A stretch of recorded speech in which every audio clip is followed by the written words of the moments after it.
है ना। आज मैं आप लोगों को बताने वाला हूँ थैलेसीमिया। थैलेसीमिया क्या है? एक प्रकार की बीमारी है।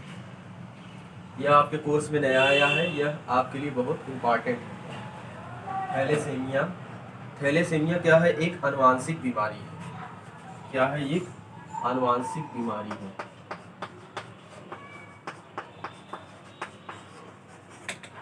आनुवांशिक बीमारी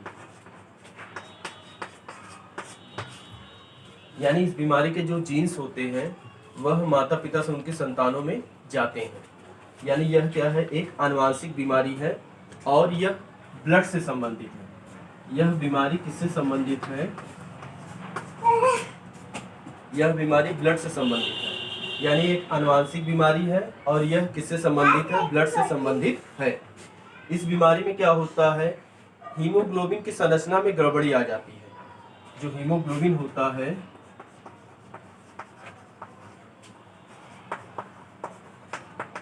हीमोग्लोबिन की संरचना में क्या होता है? गड़बड़ी आ जाती है।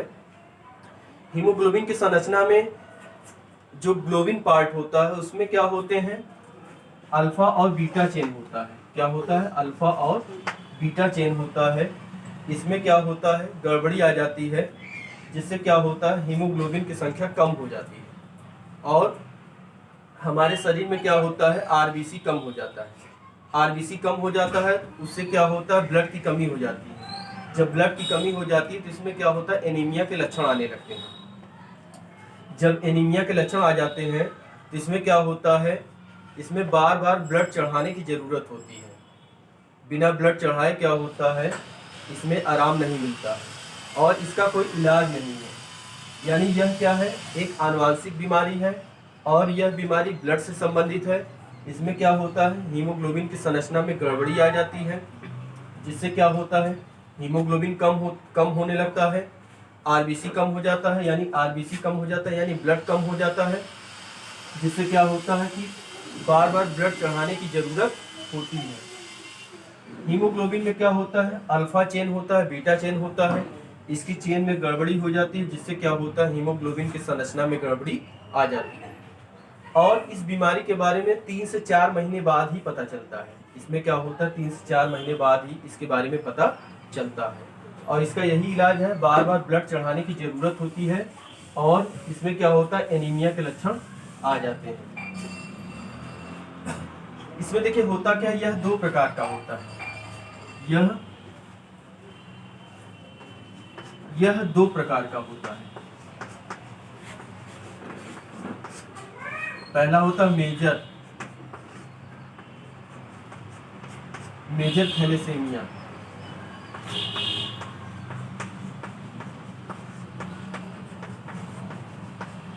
मेजर होता है, दूसरा माइनर होता है। पहला क्या होता है? मेजर थैलेसीमिया, दूसरा माइनर होता है। मेजर थैलेसीमिया जो होता है ये खतरनाक होता है। इसमें क्या होता है? इसके जो जीन्स होते हैं वह माता पिता दोनों से प्राप्त होते हैं। इसके जो जीन्स होते हैं माता पिता दोनों से प्राप्त होते हैं। माइनर में क्या होता है? केवल एक से ही इसके जीन्स प्राप्त होते हैं और यह जो मेजर वाला होता है यही क्या होता है? यही बहुत ही घातक होता है। इसमें ज्यादातर क्या होते हैं? बच्चों की मृत्यु हो जाती है।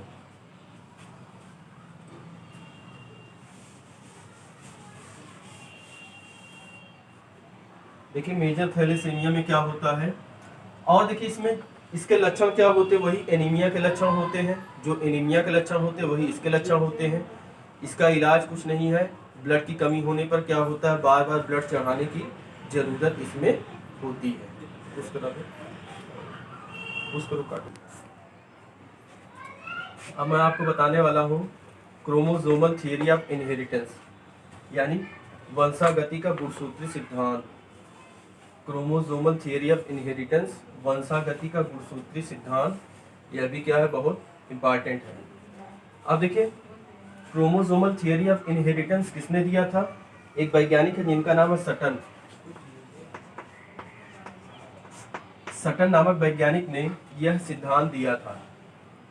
देखिए क्रोमोसोमल थियरी ऑफ इनहेरिटेंस यानी इसमें बताया जाएगा कि जो इनहेरिटेंस है, जो वंशागति है, वंशागति में क्रोमोसोम का क्या रोल है, जो वंशागति है, वंशागति में क्रोमोसोम का क्या रोल है, वही यहाँ पर बताना है। देखिए, मेंडल के समय तक लोगों को कोशिका के बारे में सही ज्ञान नहीं था।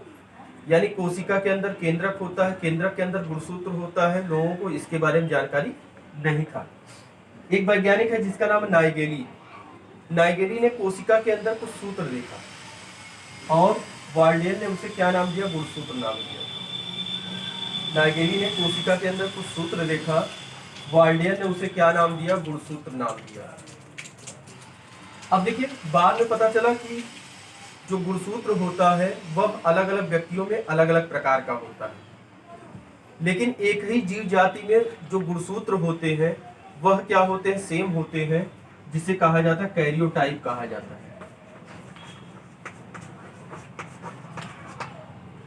क्या कहा जाता है? कैरियोटाइप कहा जाता है।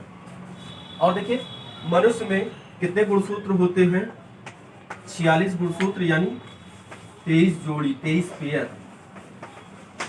मनुष्य में 46 गुणसूत्र यानी 23 पेयर, 23 जोड़ी गुणसूत्र होते हैं। अब देखिए, जो 22 जोड़ी तक के गुणसूत्र होते हैं, 22 जोड़ी तक के गुणसूत्र जो होते हैं वह मेल और फीमेल में क्या होते हैं? सेम होते हैं। 22 जोड़ी के गुणसूत्र जो होते हैं मेल और फीमेल में सेम होते हैं, जिसे कहा जाता है ऑटोसोम।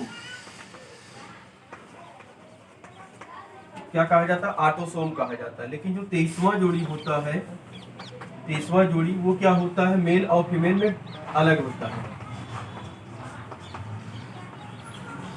क्या होता है? डिफरेंट होता है, अलग होता है।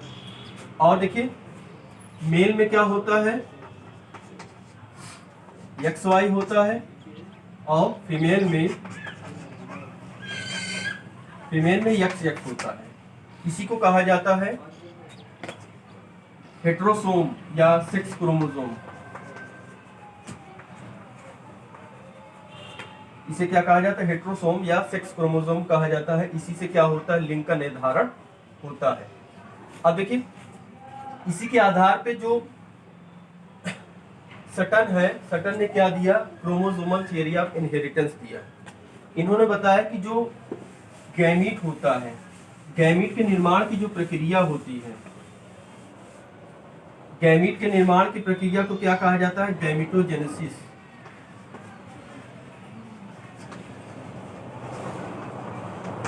गैमीटोजेनेसिस कहा जाता है। यही गैमीट क्या होते हैं?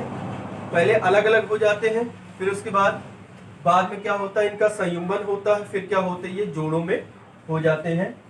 यानी कहने का मतलब है कि मेंडल ने जो कारक बताया वही कारक क्या होता है? पीढ़ी दर पीढ़ी ट्रांसफर होता है, और इसी को कहा जाता है क्रोमोसोमल थियरी ऑफ इनहेरिटेंस कहा जाता है। इस तरह इसमें छोटा सा टॉपिक बचा हुआ है, पुनेट की चौखाने की विधि। पुनेट एक वैज्ञानिक है जिन्होंने क्या किया कि जो संकरण का जो प्रयोग है, संकरण के प्रयोग में क्या होता है? नर व मादा का संयुग्मन होता है। संकरण के प्रयोग में क्या होता है? नर व मादा का संयुग्मन होता है। तो संयुग्मन के फलस्वरूप जो जीन का जो ट्रांसफर होता है, जीन के ट्रांसफर, यानी जो इसमें जो दृश्य रूप होता है, जो जीन रूप होता है, यानी जो जीनोटाइप फिनोटाइप जो होता है, उसको समझने के लिए इन्होंने क्या किया? एक आड़ी व तिरछी लाइन के द्वारा एक वर्ग बनाया। आड़ी व तिरछी लाइन के माध्यम से इन्होंने क्या किया? एक वर्ग बनाया। और देखिए, इसमें, इस वर्ग में इन्होंने मादा युग्मक को ऊपर रखा, मादा युग्मक को ऊपर गोले में रखा, और नर युग्मक को बगल में रखा, गोले में। जैसे मान लीजिए अगर कैपिटल टी है, स्मॉल टी है, तो नर युग्मक को इन्होंने क्या किया? कहने का मतलब है कि जो पुनेट वैज्ञानिक है, इन्होंने क्या किया संकरण के प्रयोग में नर व मादा युग्मन के संयुग्मन के फलस्वरूप दृश्य रूप और जीन रूप को समझने के लिए इन्होंने क्या किया, एक आड़ी और तिरछी लाइन खींचा, इसके माध्यम से क्या किया, एक वर्ग बनाया और वर्ग में ऊपर की तरफ गोले में मादा युग्मक को रखा और किनारे जो है नर युग्मक को रखा और इसी के माध्यम से इन्होंने दृश्य रूप और जीन रूप को प्रदर्शित किया। यही है पुन्नेट की चौखाने की विधि, बस इसमें कुछ नहीं है।